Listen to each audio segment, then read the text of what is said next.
Friends, இன்றைக்கி என்ன பார்க்க போகிறோம் அப்படின்னா ஹேண்ட் கர்ச்சீஃப். நம்ம நேத்தி கிளாஸில் ஹேண்ட் கர்ச்சீஃப் வந்து கட் பண்ணோம் இல்லையா? ஸோ அதை வந்து இப்போ ஸ்டிச் பண்ணி காட்ட போகிறேன்.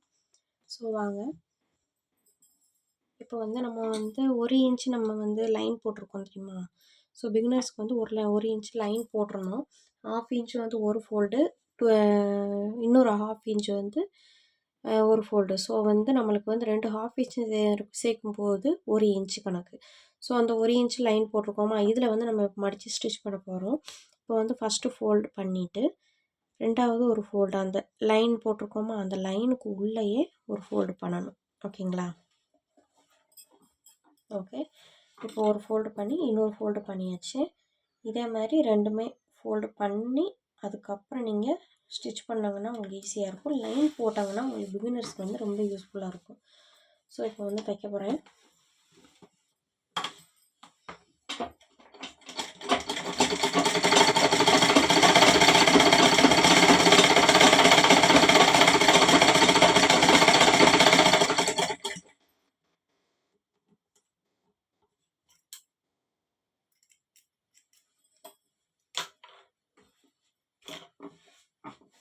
பாருங்கள், தையல் விழுந்துருச்சா?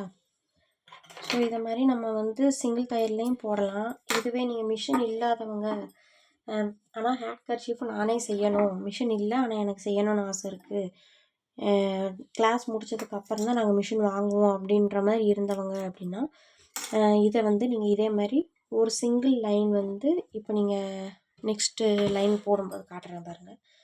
ஒரு மடிப்பு மடிச்சுட்டு அதுக்கப்புறம் நீங்கள் ரெண்டாவது ஃபோல்டு பண்ணுவாங்க. ஆனால் ஹேண்ட்லேயே நீங்கள் வந்து ரன்னிங் ஸ்டிச் போடுற மாதிரி இருந்துச்சு அப்படின்னா, நீங்கள் வந்து ஒரு மடிப்பு இதை மாதிரி ஒரு சிங்கிள் மடிப்பு மட்டும் மடித்து இதை ஃபஸ்ட்டு ரன்னிங் ஸ்டிச் போட்டுக்கோங்க. நான் ஆல்ரெடி கிளாஸில் போட்டிருப்பேன் ரன்னிங் ஸ்டிச்சு என்னன்னு சொல்லிட்டு சேனலில் பார்த்துக்கோங்க. ஒரு சிங்கிள் லைன் வந்து ரன்னிங் ஸ்டிச் போட்டு அடுத்து டபுள் ஃபோல்டு, ரெண்டாவது ஃபோல்டு வந்து நீங்கள் பண்ணிவிட்டு அதில் வந்து நீங்கள் வந்து ஹெம்மிங் ஸ்டிச்சு, அதாவது ஹெம்மிங் ஸ்டிச் போட்டுக்கோங்க. அப்போ உங்களுக்கு ஈஸியாக இருக்கும். நீங்கள் வந்து கர்ச்சீஃப் வந்து கையிலேயே நீங்கள் ரெடி பண்ணிக்கலாம். ஸோ இது வந்து மிஷின் மூலியமாக செய்கிறது.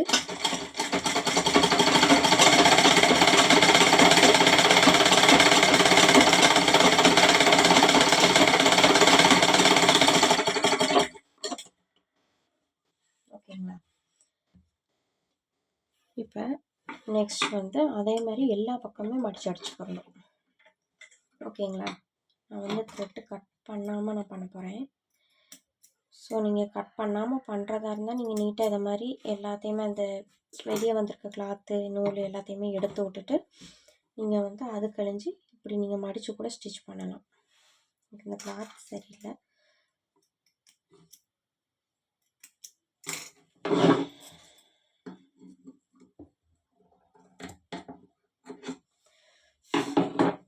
ஓகேங்களா?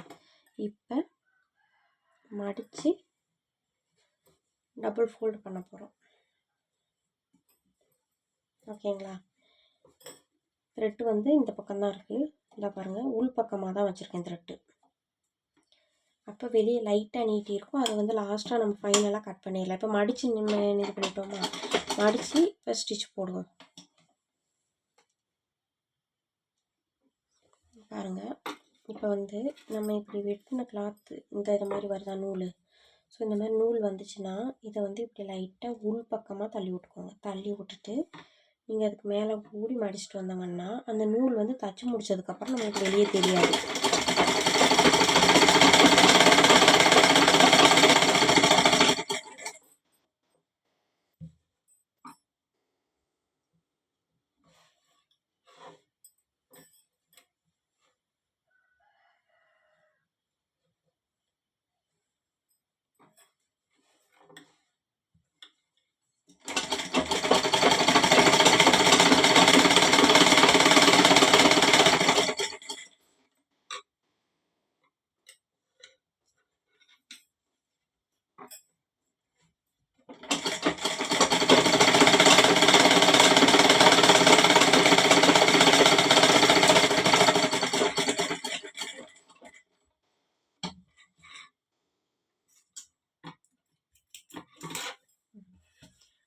பாருங்கள், லைட்டாக நூல் வந்திருக்கா. ஸோ அந்த நூலை கட் பண்ணிடுவோம். எப்பயுமே நீங்கள் வந்து தச்சிக்கிட்டே இருக்கும்போது இடையில நூல் இப்படி வெளியே வந்துச்சுன்னா, நீங்கள் நம்ம தச்சிக்கிட்டு இருக்கும்போது இந்த மாதிரிலாம் எடுத்து விட்ற நூல் வெளியே வரும்ல, ஸோ ஒரு சிலது அப்படி வந்துச்சுன்னா அதெல்லாம் நீட்டாக நீங்கள் கட்டர் வச்சு கட் பண்ணிடுங்க. கட் பண்ணிட்டாங்கன்னா உங்களுக்கு வந்து பார்க்கவே நீட்டாக இருக்கும். ஃபினிஷிங் வந்து நல்லாயிருக்கும். பார்க்க நீட்டாக இருக்கும்போது நம்மளுக்கு சரி நம்ம கரெக்டாக தான் தைக்கிறோம் அப்படின்னு சொல்லிட்டு ஒரு மைண்ட் செட் வரும். ஸோ அப்படி பண்ணும்போது நம்மளுக்கு வந்து டக்குன்னு நம்ம தச்சியும் முடிச்சிடலாம். நம்மளுக்கு நம்ம நம்பிக்கை வச்சாலே கண்டிப்பாக தைச்சி முடிச்சிடலாம். ஸோ நீங்கள் நீட்டாக கிளாத்தை ஒவ்வொரு நூலையும் நீங்கள் நீட்டாக அங்கிட்டு இங்கிட்டு வெளியே இருக்கிற நூலெல்லாம் கட் பண்ணி தைச்சங்க அப்படின்னா உங்களுக்கே தெரியும் நீங்கள் பர்ஃபெக்டாக தைக்கிறங்க அப்படின்னு. ஸோ அந்த மைண்ட் செட் வந்துச்சுன்னா நீங்கள் வந்து ஈஸியாக வந்து டெய்லரிங் கோர்ஸை நீங்கள் முடிச்சுட்டு நீங்கள் அடுத்து வந்து இதை ஒரு பிஸ்னஸாக கூட எடுத்து பண்ணலாம். உமன்ஸ்லாம் வீட்டில் இருந்துட்டு ஜஸ்ட் இதை வந்து டெய்லரிங் கோர்ஸ் நீங்கள் நடத்துகிற மாதிரியும் பண்ணலாம். இல்லைன்னா அங்கே பக்கத்தில் உங்களுக்கு தெரிஞ்சவங்க இப்போ ஒரு கிராமமே வச்சுக்கோங்களேன், ஒரு கிராமத்துலேயே தைக்கணும்னா நீங்கள் டவுனுக்கு போய் தைக்கணும். ஸோ அதை மாதிரி இருக்கிறவங்க வந்து மிஷின் நீங்கள் இந்த மாதிரி கோர்ஸை நீங்கள் படிச்சுட்டு ஃப்ரீ கோர்ஸு தான், ஸோ அமௌண்டெல்லாம் இல்லை. இப்போ கோர்ஸை படிச்சுட்டு நீங்கள் அந்த பக்கத்தில் இருக்கிறவங்களுக்கு நீங்கள் தைச்சி கொடுத்து பழகலாம். ஸ்டார்டிங் வந்து இதை மாதிரி நீங்கள் கிளாஸ் படிக்கும்போது நீங்கள் தைப்பாங்கள்ல, அந்த கிளாத்தை நீங்கள் இதை நம்மளுக்காகவே தைக்கணும் அப்படின்னு சொல்லிட்டு உங்கள் அளவுலேயே இன்னும் வர்றதெல்லாம் தைச்சிட்டு அந்த மாடலை காட்டியே நீங்கள் மற்றவங்களுக்கு இப்போ ஒரு நாளைக்கு நீங்கள் தைச்சி கொடுத்துட்டங்க அப்படின்னா அது கழிஞ்சு ரெகுலராக அவங்களுக்கு வந்து கஸ்டமர்ஸ் வர ஆரம்பிச்சிருவாங்க. அதாவது அந்த ஊரில் உள்ளவங்கலாம் இந்த பொண்ணு நல்லா தைக்கும் அப்படின்னு சொல்லிட்டு கொண்டு வந்து கொடுப்பாங்க. ஸோ பொண்ணாக இருந்தாலும் பையனாக இருந்தாலும் இந்த மெத்தடை வந்து யூஸ் பண்ணி பாருங்கள். இது வந்து பிகினர்ஸ்ன்றனால நான் கோர்ஸ்ன்றதுனால ஒவ்வொன்றும் ஸ்டெப் பை ஸ்டெப்பாக சிம்பிளாக நான் சொல்லி தந்துட்டுருக்கேன். இன்னும் போக போக தான் ப்ளவுஸு, சுடி, குர்த்தி இதை மாதிரி அம்பர்லா கட்டு இதை மாதிரி நிறைய கோர்ஸ் இருக்குது. ஸோ அந்த கிளாஸ் எல்லாமே போக போக நான் சொல்லித்தரேன். இப்போ வந்து நம்ம ஹேண்ட் கர்ச்சீஃப் வந்து இதை மாதிரி நீங்கள் பண்ணாலே நீங்கள் பாருங்களேன், நீங்களே நீட்டாக பாருங்கள். இந்த இடத்துல நம்ம மடித்து அடித்ததுக்குள்ளே இதே இருக்காது, ஒரு நூல் கூட வெளியே வரல பாருங்கள். ஸோ இதை மாதிரி தைச்சோம்னா உங்களுக்கு வந்து ஈஸியாக இருக்கும். ஸோ அவ்வளோதான் ஃப்ரெண்ட்ஸ். இதே மாதிரி 4 பக்கமும் ஃபோல்டு பண்ணிவிட்டு இதை வந்து நீங்கள் எடுத்து வச்சுக்கோங்க. எடுத்து வச்சுக்கிட்டாங்கன்னா லாஸ்ட்டு ஃபைனலாக நம்ம ரெக்கார்ட் நோட்டை ரெடி பண்ணும்போது இது எல்லாமே நம்மளுக்கு வந்து யூஸ்ஃபுல்லாக இருக்கும். ஸோ அதனால் அவ்வளோதான், ஹேண்ட் கர்ச்சீஃப் அவ்வளோதான். ஸோ 4 பக்கமும் இதேமாதிரி ஃபோல்டு பண்ணி அடிச்சிட்டாங்கனாலே உங்களுக்கு ஹேண்ட் கர்ச்சீஃப் முடிஞ்சிடும்.